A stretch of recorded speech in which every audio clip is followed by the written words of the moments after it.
Now, real quick, I want to touch base one more time. The young Andrew Tate, when he was coming up and having these sorts of thoughts, what were you like as you got into your teens? Were you a ladies' man? Did you have a girl break your heart, that first one? I'm sure the stories are famous. Everyone's had their heart broken by a girl, haven't they? Do you remember the first one? That really did it for you? Yeah, everyone's had their heart broken by a girl when they're a teenager. I can't say her name because I'm famous now. She isn't. So I can't make her famous or anything. Mm-hmm.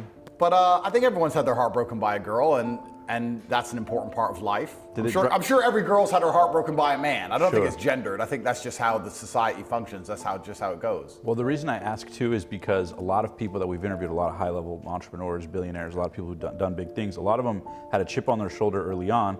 Even Will Smith talks about the fact that he wouldn't have been the biggest actor in the world if that first girl didn't break his heart, because he swore to himself. I think his current girl's breaking his heart. I don't think he was worried about the first one. He's worried about the one he's with now. Bro, chip on his shoulder, he needs to get it back. Jesus. But was there ever anything like that for you? Like something when you were young, you're like, man, I'm going to prove to the world. Like what started that fire inside early on? Or did it kind of just develop through time and get hotter and hotter? Well, I think everybody has a fire inside of them, but it's pacified. It's deliberately extinguished by society because one, the matrix wants you docile, which is the first thing. And second thing is people live lives of comfort. A lot of people, I think all men are born with a masculine desire to conquer Earth. And I think you're only going to be happy if you're conquering.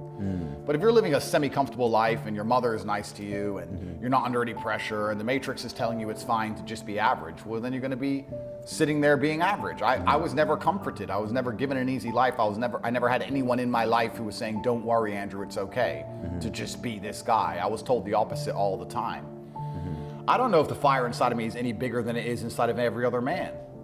And I think that every man at home watching this, if they don't have the things they want in life, should feel a degree of resentment towards themselves or disappointment, understanding that they have the same desire and drive that I have. They just allowed themselves to be psyoped out of it. They've allowed the matrix or whoever to convince them it's okay to not be the man they could be. And I never allowed anybody to do that to me. I've had a lot of people try.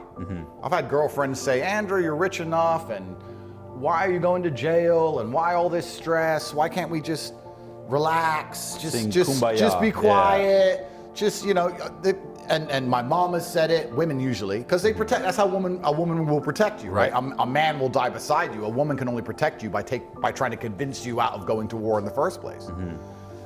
And I could sit here and listen to them and say I've done enough and I'm rich enough and blah, blah, blah, but then I wouldn't be me. Absolutely. You know, so, and I think that people fall for that trap early on in life. There's many stages of life. You can be 5 years old and your mother doesn't want you to go boxing because you might get hit, and the dad might be like, yeah, I guess. A lot of it is feminine energy.